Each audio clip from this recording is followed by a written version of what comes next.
This is an explainer for dummies or around typical language. So it's not over content, it's over content, over coming from streams of content.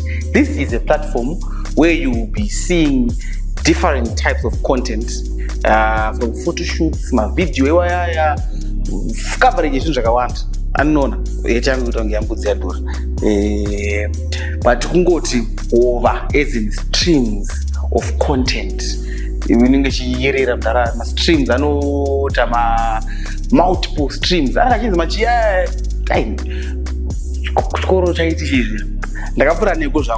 But tributaries.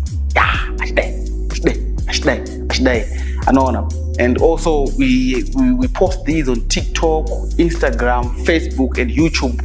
Streams of content. Over content. Over. Streams of content. We have female presenters. We have